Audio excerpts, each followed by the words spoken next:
We are discussing the syllabus of family law first, and we are at module first, that is nature and application of Hindu law, wherein we see what is the nature of Hindu law. It is a mixture of codified and uncodified law, and it applies on the basis of religion and not on the basis of territory. So that's what it is having extraterritorial operations. Hindus, those who are domiciled in India but residing abroad, to them also the Hindu codified Hindu law is applicable, particularly Hindu Marriage Act. And then we are at the sources of Hindu law. So sources we seen what is mean by source. So source have a different connotation. It may be authority which gives law. It may be person who makes law or entity who makes law. It may be social conditions which results into rules or laws. So it may be called as a cause of law because of which law came into existence. It may be also referred as evidence of law. So there were different connotations given to the sources of law. But here in Hindu law, we have to see the what are these different sources of Hindu law. So I think we discussed already. There were two major kind of sources. One is ancient and another is modern. Ancient is based on the religious text, religious scriptures, etc. While modern are based on the basis of constitution, that is parliament, president, and justice, equity, good conscience. And those are religious, they were Shruti, Smriti, digests and commentaries, Puranas and customs. So I think we are okay. Okay.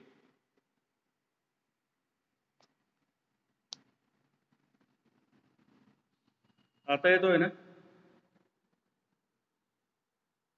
Okay, so we are discussing the sources of Hindu law. Sources we seen already are ancient and modern. So we seen the nature of Hindu law as it is mixture of codified and uncodified law. That's what sources also differs on two bases. One is pertaining to uncodified legislation, that is ancient sources. And for codified nature, these are modern sources. So we seen already the ancient sources are Shrutis, Smritis, commentaries, digest, Puranas, and customs. These are ancient sources. And for modern, it is justice, equity, good conscience, the precedent, that is judicial decisions, and the supreme source today's, that is parliament or legislations. Now we will discuss each source separately. First, I think we had at ancient sources, and the first source is Shruti. We also said what Shruti means. Shruti means to hurt. So Shruti literally means whatever is heard. So by whom it was heard and what is heard. So Shrutis are believed to contain the very words of God. And it is believed that the rishis and munis, those who are reached up to the highest height of spirituality, they listen the very words of the God. They listen the utterances of the God and recorded it. And those utterances were nothing but the Vedas as per these rishis. And that's what these Vedas were considered as the Shrutis. So they are supposed to be the divine utterances found in the four Vedas. So the four Vedas I think we discussed yesterday, that is Rig Veda, Yajurveda, Samveda, Atharva Veda. So these Vedas are nothing but the whatever God uttered, and that utterances were heard by the rishis. Those rishis who are virtuous, they are free from the inordinate hatred, and they were considered as virtuous. So these Vedas contains the certain rules relating to ritual, custom, sacrifices, etc. And these utterances were according to Vedas, and they were later called as the Shrutis. So Shrutis are considered as ultimate source, direct revelation of the God. So God given the rules that how human beings should behave, particularly in Hindu community. That's why Shruti became the source of source of family law. So the first source is Shruti. Shruti means whatever heard. Heard means the whatever uttered by the God. That utterances, that words were heard by the rishis. Why particular rishis? Because they attained the certain height of spirituality or they were virtuous. That's what they heard. And they later said that yes, these and these are the Vedas and these things were said by the God which were heard by us. Now we will move towards the second Shruti, second source of family law, that is Smriti. Now Smriti is one step ahead to Shruti. Smriti means literal meaning of the Smriti is to remembered because the word Smriti itself suggests that whatever which was remembered. Now see the link between Shruti and Smriti. In Shruti, whatever is heard and here whatever is remembered. So it is not that all aspects which were heard must have been remembered. There must be something which has been left. And this leads to different interpretations. So we will see that later. But here Smriti means that which was remembered. So both Shruti and Smriti refers to the utterances and precepts of the God which have been heard and remembered respectively. Means whatever God said that was heard by someone and later remembered. So whatever heard is Shruti and whatever remembered is Smriti. And latter those remembrance has been handed over by those rishis, sages from generation to generation to other rishis. So traditionally Smritis contain those portions of the Shrutis which the sages forgot in their original form and they wrote in their own language. So whatever remembered, later written down in their own language with the help of their memory. So that's what everything must not have been remembered. Some of the part must have been left. Some additions, alterations will be there. So therefore the basis of Kriti is Shruti, but they are human works. So what we can say, Shruti is the direct revelation of the God. However, Smriti is the intervention of human being while recording, while remembering, because remembrance is made by the human being. So there is involvement of human being in Smritis. So number of rishis, those who heard, they written down, and that writings were called as Smriti. So therefore, number of Smritis were wrote down. So those rishis were called as Smritikaras. And those Smriti writers were written number of Smriti, but the important Smriti for our discussion is Smriti of Yajnavalka, and that latter divided into different school. So another Smriti is Manu Smriti, Vishnu Smriti, Harita Smriti, Yajnavalka as already referred, Yama, Kattayana, Brihaspati, Parashar, Vyas, Shankha, Daksha, Gautama, Shatapa and Vashishta. These are the Smritis. Now here the factor of reading and recalling is important for you. So these were different Smritis, write down by different Smritikaras. Now these rule, whatever contained in these Smritis, that can be divided into three categories. So one is Achar, another is Vyavhara, and third one is Prayashit. So Achara is rules relating to morality, Vyavhara is the procedural aspects relating to business, what we called it as a procedural and substantive rules which the king or state applied for settling disputes into the administration of justice. That is called as Vyavara. And third one is Prayashit. That is law relating to crimes, signifying the penal provision for commission of wrong. So all smritis together consist of three kind of rules. One is achar, that is behave morally. So law relating to morality. And Vyavahar is a law relating to contract, trade, etc. for administration of justice. And thirdly, the Prayashit, that is penal laws. So these three rules together consist of Smritis. Now we will see one case law wherein these Smritis or its importance has been laid down by the Supreme Court. That is Shyam Sundar Prasad Singh versus State of Bihar. The judgment was delivered in the year 1980. Is divergence of opinion among the Smritis.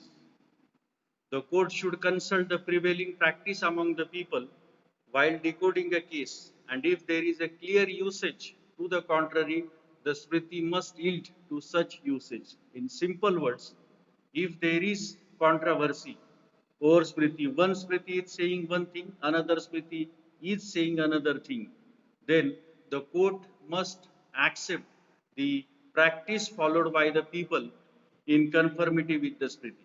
So court will accept that practice which will go in favor of one particular Smriti. So court will give you weightage to that Smriti which is in accordance with the practice observed by the state. So here custom has been given importance by the court. Now, why divergence of opinion will arise? Because the smritis were there in number of. There was not one single smriti. Number of smritis. Why number of smritis? Because number of rishis munis taken the work to take down whatever heard and whatever remembered. That's what different peoples interpreted different way, in a different way. That's what number of smritis emerged. So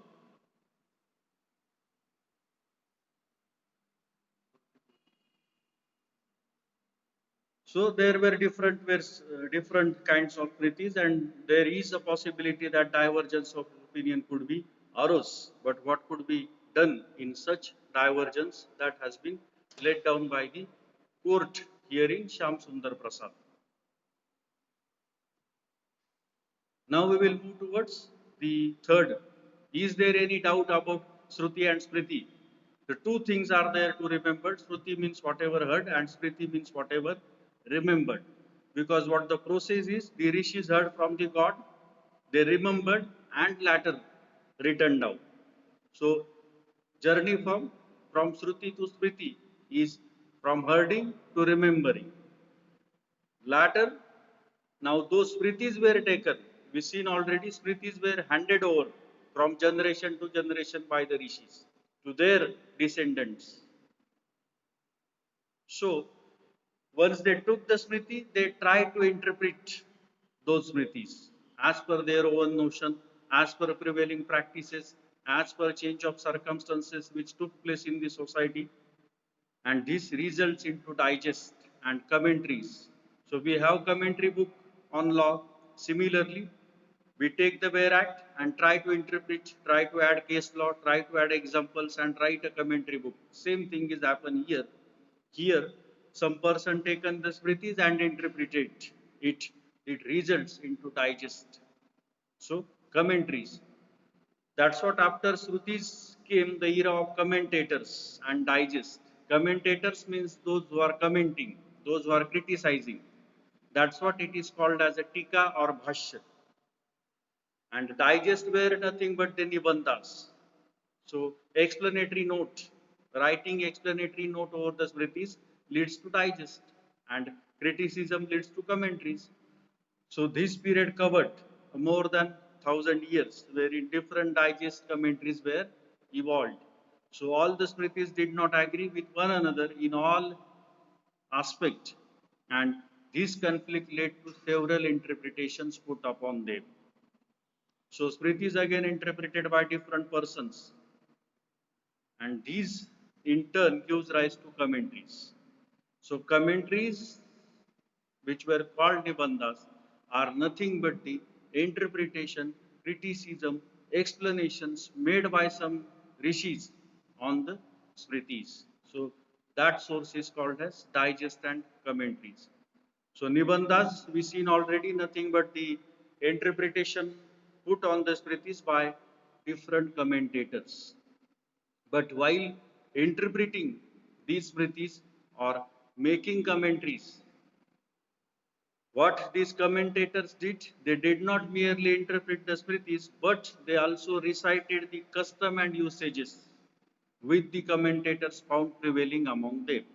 Now, while interpreting, they added certain custom and usages surrounding them to support those Smritis. So, in other words, while professing to interpret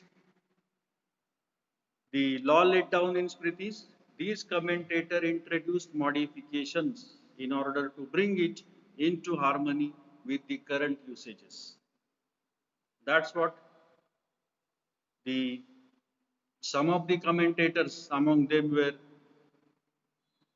called as Manu Bhashya or Manu Tika, and this leads to different schools such as Mitakshara Daya Bhaga that we will see. While the most important digest is the Daya Bhaga school of Jimutwan and Mitakshara schools. So, in other words, these several interpretation results into different schools among Hindu law. So, this authority or this interpretation put on by the interpreters resulted differently into different part of India, and that's what this will resulted into different schools among Hindu law. And these schools are broadly two kinds that we will see in schools, that is Mitakshara school and Dayabhaga school. Dayabhaga school prevails in Bengal and Assam, and Mitakshara school prevails in rest part of the India. Again, there were subdivisions that we will see at the time of schools of Hindu law. Now, next source we will move towards, that is Puranas. Puranas again nothing but the interpretation of the commentaries digest by way of illustrations, by creating stories. So mythological stories created on the line of commentaries are Puranas, and they were also considered as a source of law. So there were different Puranas. You might have been heard about the certain stories among Hindu law, which were laid down by different persons, and they were referred as Puranas, Ramayana, Mahabharata. These are Puranas in Hindu law, and they can be even cited as a source of law. So, at least one Puran you must have been heard. Comment in chat box. Apart from Ramayana, Mahabharata, any other Puranas that you heard? Gita, Bhagavad Gita, yes, revealed in the Garud Puran, yes. Garud Puran, penal laws were laid down. Vedas we seen already, they are Shrutis. Later, to justify these Vedas, these Puranas were developed. Particularly, Garud Purana laid down the punishments to be given to the corrupt persons, to the criminals, etc. So, by this way, these Puranas are the sources of international law. However, take in mind that these are ancient sources. Nowadays, there was no need to recall these sources because we are having a codified legislation, that is modern sources. Now, custom. So, custom is the basis of family law earlier, because today these customs were codified and nothing extra is done except the modern rules like divorce, etc., that was not there in the custom. Divorce is a pure application of modern legislation. But other traditions were accepted as a source of law. So custom may be, what is custom? Custom is nothing but a habitual course of conduct generally observed by the community. So Sanskrit equivalent to the custom is sadachar, which means the approved usage. Approved usage means the usage of the virtuous man. It is not the usage of all. If any wrong person is doing certain wrong thing, that cannot be accepted as a custom. Custom is to be accepted if a virtuous man, virtuous, purely moral person. Today, who is virtuous? No one is virtuous today. So there is no need to follow anyone in today's context. But in the ancient times, certain virtuous people are there. Their observance is to be followed by other persons. So the approved usage of virtuous mans are nothing but the custom. And if these were followed generally by the people, then it accepted as an approved usage and later become custom. So custom is a rule which as a result of very long usage in the sense, since ages that practice has to be followed. No one is remembered since from how many years this practice is followed, that is called as usage or custom. And it has obtained a force of law in particular community or in a particular district. There can be a local customs, state customs, etc. So we will see what the kind of customs are there, because custom is a habitual course of action observed by the community which is emerged from the year to year. So this custom can be a local custom applicable to particular locality, class or caste custom applicable in particular caste, family custom. There may be a custom of particular family that this person from the family will offer the puja to particular god. Likewise, so business or trade customs are there. Now, there are certain requirements to make this custom valid. First, it must be ancient. Ancient in the sense it were followed since time memorial, immemorial. That's what it is also called as immemorial antiquity. Immemorial in the sense since that time which was not remembered today. ही प्रथा, ही पद्धत किती वर्षापासून चालत आली हे काय सांगता येणार नाही. सुरुवात कधी झाली हे काय सांगता येणार नाही. अशा वेळी म्हणता येईल की ती प्रथा प्राचीन आहे. But that has to be proved. So it must be ancient. It means it must be followed since long time. Then it must be certain. There must not be uncertainty. It must be reasonable. Means should not be opposed to public policy. Should not be opposed to the basic right of peoples, like sati custom that was abrogated because it is not reasonable. Then it must be continuous. There must not be a break in observance of this practice. Must not be opposed to public policy. Must not be opposed to any law. If enacted later, then such practice can be approved. Such custom can be approved. And once it is approved, it becomes a law. Now, what is the proof of that custom? How custom can be proved?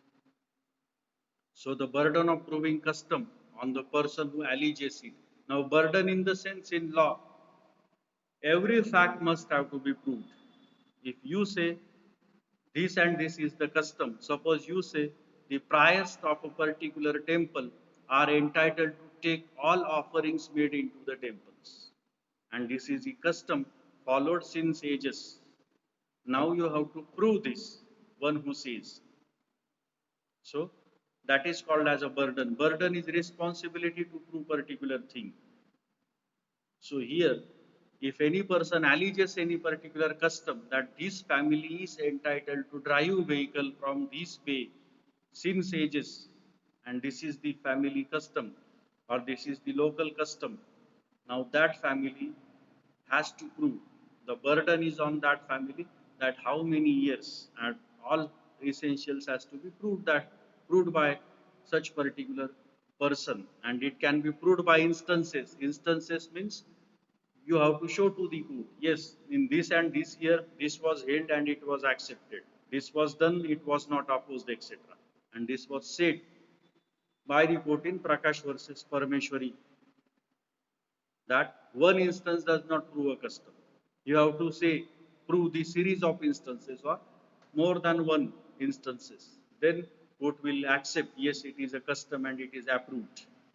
So, in case of Ujagar versus Jio, it was held that if a custom has been brought to the notice of the court, repeated, no further proof is required. Again and again, same custom is came before the court in different cases. So, it can be proved.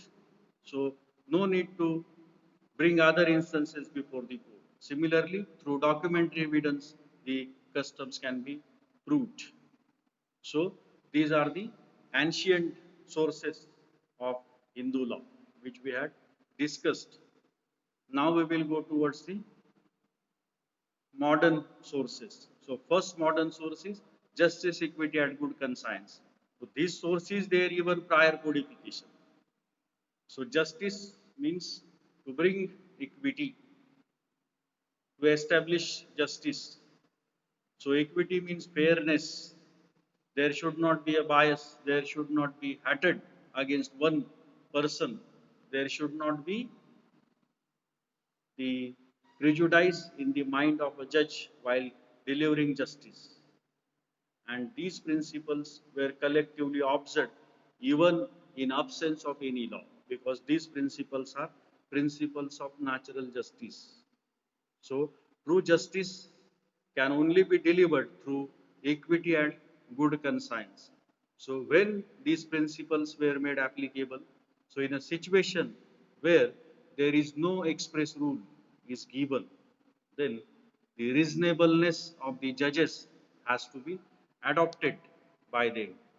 So, it may happen before the court in a dispute that it cannot be settled on the basis of existing rules, or it cannot be settled by applying whatever sources available with the court in the law. Then such situation may be rare, but it is possible, because not every kind of fact situation which arises can have a corresponding law governing it. So, there cannot be a law for each and every aspect. Even legislature can left certain lacunas.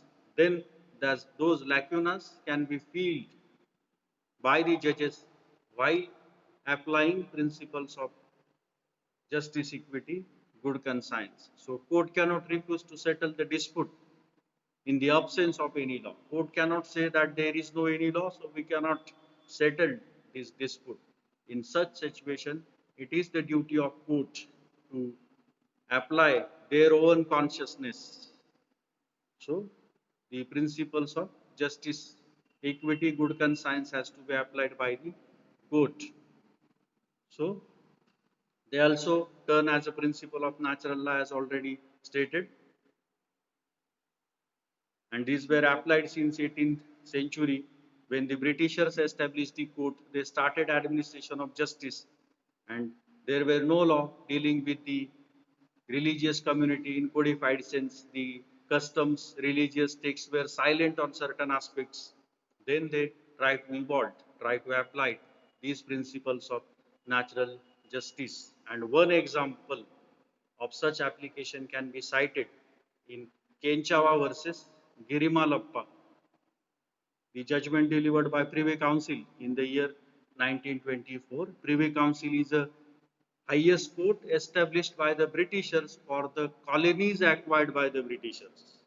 So India is one of the colony acquired by the Britishers, and highest court then for India is Privy Council. That Privy Council applied the principles of justice, equity, and good conscience here in Kenchava versus Girimalappa, and held that a murderer was disqualified from succeeding to the property of the victim, because under succession law, if there is obstructed heritage, you will see in family second, a son is entitled to inherit the property of father after his death.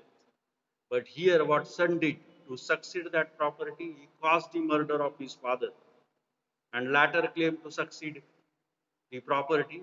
There were no rule in law relating to succession disqualifying such heirs. Now, amendment was made after this judgment in Hindu Succession Act. Now, certain heirs were disqualified, and one of the heirs is murder. So, here court applied the principle of justice, good conscience, in absence of any rule disqualifying murderer from inheriting. Murderer, not in the sense all murderers are disqualified. Please take into note that the murderer of that person because of whose death the accused is entitled to succeed to the property. Only such murderers are disqualified, not all. So take this into mind. For example, I had given that is son is caused murder of father to grab the property. Here son is disqualified. Now there is specific provision under Hindu Succession Act, but this judgment was delivered in the year 1924.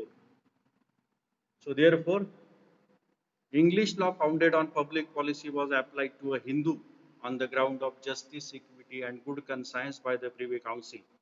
So, as already stated, now this disqualification is statutorily recognized in Hindu Succession Act 1956.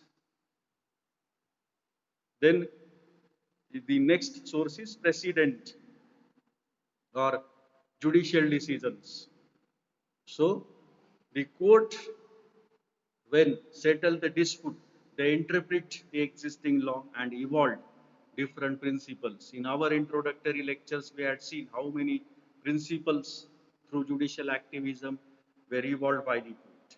And even Constitution of India makes provision under Article 141 that law declared by the Supreme Court shall be binding on all courts within the territory of India, even on Supreme Court, except to bench conflict. Similarly, the judgment of High Court is binding on all other subordinate courts within its jurisdiction. So this is called as a doctrine of precedent, Precedent, not precedent. So precedent. So the establishment of British rule established the court into the India, and court started administration of justice by giving judgments, and did judgments becoming law on the as per common law legal system which was adopted in India. So the judgments becomes law.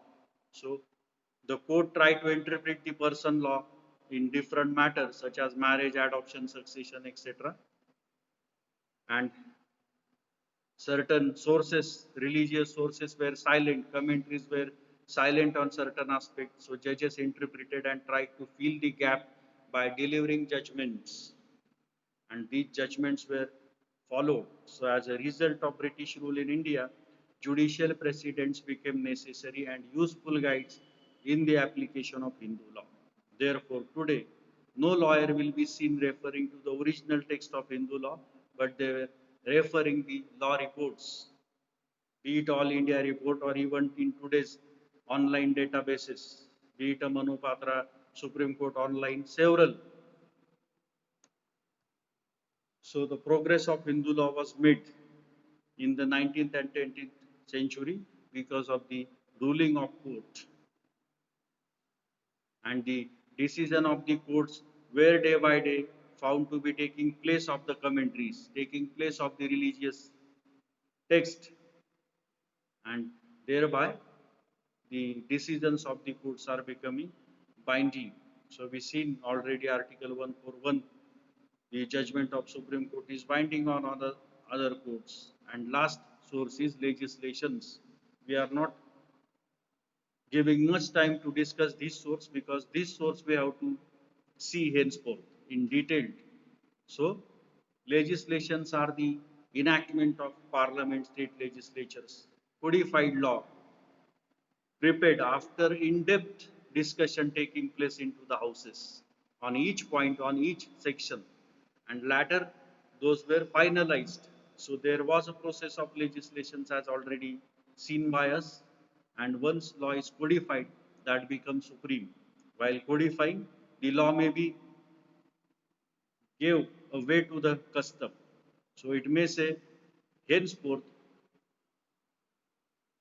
the no custom will be prevail. Whatever prevail is stated in this law, that only prevails. So enactment overrides all prior law, whether based on custom or otherwise, unless there was a saving clause. Saving clause can be made that such customs are allowed. However, customs contrary to these legislations will not be applicable henceforth. That can be done through the legislation. So legislation is nothing but the law enacted by parliament, state legislature, regulating particular aspect of particular society, see family law, etc. So Hindu Marriage Act likewise. So in matters not specifically covered by the codified law, the old textual law has its application. So in modern society, it can be done through codification, that is through law. So codification movement was started in the year 1941 by establishment of a Hindu law committee, and this committee recommended that this branch of law should be codified in gradual stages, and the most enactment were came in the year 1955 and 1956. That is those four legislations which we see: Hindu Marriage Act, Hindu Minority and Guardianship, Hindu Adoption and Maintenance, Hindu Succession Act, etc. And latter Hindu Succession Act was amended by State of Maharashtra in the year 1994 and by Central in 2005. So several legislations were enacted by the government. Thereby, legislation become supreme source of law. So with this, we finished the our earlier part, that is nature application and schools and sources among Hindu law. If you have any doubt, you may post in Google Classroom, as a study material is already posted there. You read it. Today we will meet with the schools of Hindu law. So I am leaving the call right now. See you tomorrow.